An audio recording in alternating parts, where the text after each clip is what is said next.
Hey guys, before starting the video, if I could, I'd like to take 60 seconds to thank Awesun Remote for sponsoring this video. With Awesun, you will be able to control your PC with your phone whenever and wherever you like, and it's completely free to download for Windows, iOS, and Android. As you can see, I'm playing New World, leveling my music without having to be at my desk. And what makes it even cooler is that you can fully customize your keyboard functions, which you can't even do while playing on your PC, allowing me to edit my display and pull out the specific keys for leveling music and place them wherever on screen I like to make hitting the notes even easier. For example, if you want to change the keys and the F5 key is missing, all I'll do is go into the keyboard settings and press F5. Then I can move it to where I find it the most comfortable to hit. I can even increase the size if I like. Then, if I'm wanting to run around and farm or do something like that, I can again change the view and also control this PC with a virtual mouse that really comes in handy. Awesun also even supports gameplay up to 144 frames per second, and if you choose, you can upgrade to a paid membership, unlocking even more features at a great price, even getting up to 40% off of your purchase. And if you want even more control over your gaming system, they've also launched Smart Plug to wake up your desktop remotely from your phone. So if you enjoy fishing, farming, or even leveling music from the comfort of your bed, or sitting outside in the sun, go download it and give this app a try. And what's even better is Awesun has created a download code that will allow the first 200 subscribers who choose to download it access to 7-day free trial of the paid membership. So go download it now and give it a try. Hey guys, welcome to another New World video. In today's video, we will be continuing our exploration and testing on the new Season 2 PTR. And in this one, I've encountered some very interesting things. There's just so much in this PTR. Huge changes that we saw in the patch notes, small changes that were not in the patch notes, and even some interesting stuff they haven't mentioned, and we aren't sure if and when it will even come to the game. So without wasting any more of your time, let's just get into it. So the first thing I wanted to talk about was crafting.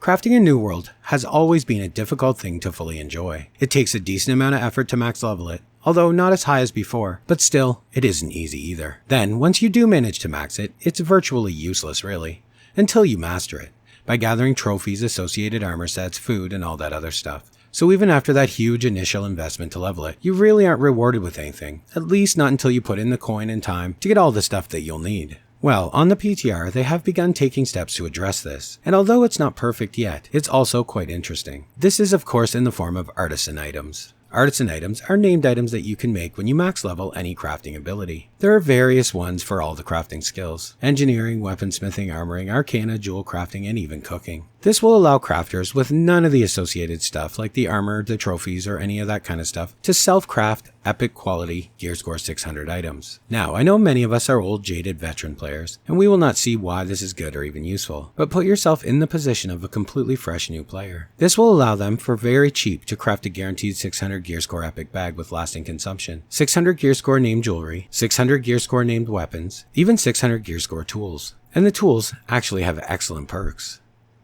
Now again, why is this important? Well, if they are new, this will incentivize crafting as they level, because we know self-crafted gear doesn't squish. So these self-crafted 600 gear score weapons, jewelry, and all that other stuff will be 600 gear score regardless of the expertise level of their character. Combine this with the event patterns we get frequently, and what you have now is a completely fresh 60 who is completely rocking an average gear score of 600, so they can easily solo content to progress or get into expeditions to grind expertise. It very cheaply and easily provides them with top quality tools for gathering, while they prepare for the ability to make legendary attunement tools. And on top of all that, there is even artisan foods. This is of course bind on pickup foods, but you have a travel ration meal that is about the same as a tier 5. The difference here is that it lasts much longer. And of course the roasted rabbit plus 40 con food, which is also bind on pickup. This one's not a great recipe if you plan to make them and sell obviously, but it has a much longer duration.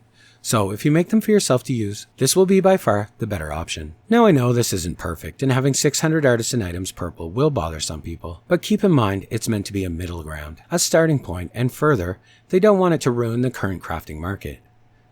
But in any event, I think it is awesome. One, because it gives new crafters something as a bonus, but it also is a starting point. It shows they recognize the issue, and it's only the first step in fixing it. The next thing I want to talk about is the acid changes. So, as everyone knows by now, they had posted in the recent patch notes that the bug that existed since Brimstone was added has been fixed. And that's of course that corruption resistance also works on acid. To be honest, I had expected this to be fixed long ago. I think when they added acid, they intended for it to be an unavoidable hazard that would require specific resistances to avoid dying to. But as with anything, people found little get-out-of-jail-free cards around it. Well, I can confirm this is in fact fixed, and as you can see here, wearing full corruption resists, and knit's not helping at all. However, I did take this further and tested a few other things.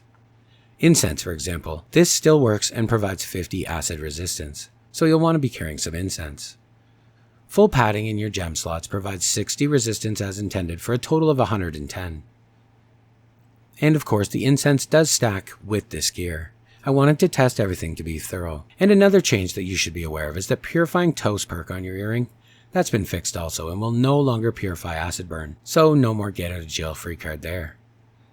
And finally, acid tinctures will be a must, especially for the Sandworm raid. However, do not stock up on them now. It is also important to note that the crafting materials for acid tinctures have been greatly reduced on the PTR, and they are much cheaper to craft now, so your best bet would be to wait until after the PTR goes live to craft them then. Another thing that's of note is although you need acid resist gear, you will not really be needing to store or buy the padding. These are expensive to make. The questline for the Season 2 story provides you with an excellent set of Beast Ward acid resist gear that is more than good enough.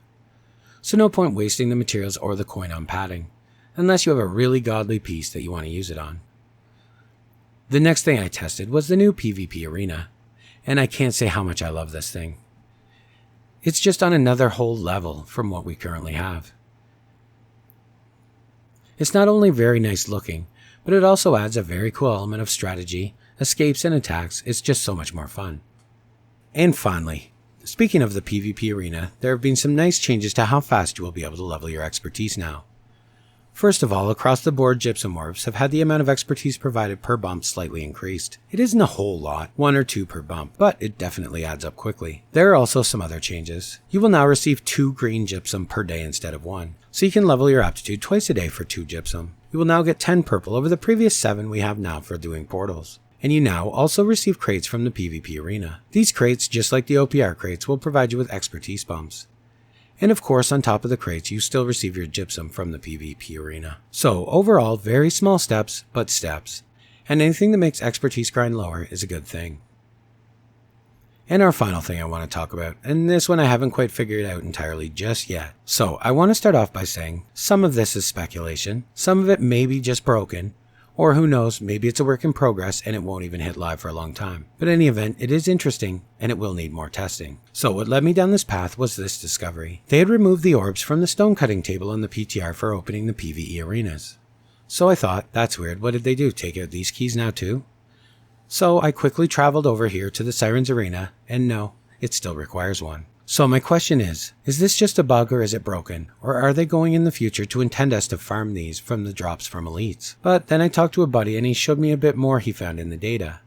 Still, we can't confirm it in game yet, but it is changed in the game files and this is strange. So if we look at this section, this part here shows that there is now a limit per week on the chests we can receive from the PvE arenas. Which is strange because it's always been limited by the keys only, not a hard limit on drops. Then we see here that when we have reached this limit, it'll send you to a second loot box containing gypsum. But of course the gypsum is also limited to 2 per day. So if this makes it to live, this will now mean that on the PvE arenas, we will still be able to get our 14 gypsum per week, but there are only going to be 5 crates per arena. So in order to even make it worth doing, we will need to do all 3 arenas, 2 runs per in one day, then 2 in another one the next, in order to receive a box plus a gypsum every time we run it. This is a very curious change. But like I said, who knows if it'll hit live, or what they're up to on this, but it's something you definitely want to keep an eye on. So guys, that's about all for this one, but I have been testing and already have some interesting stuff for the next one, so look forward to that. And as always guys, thanks for watching, and I will see you in the next one.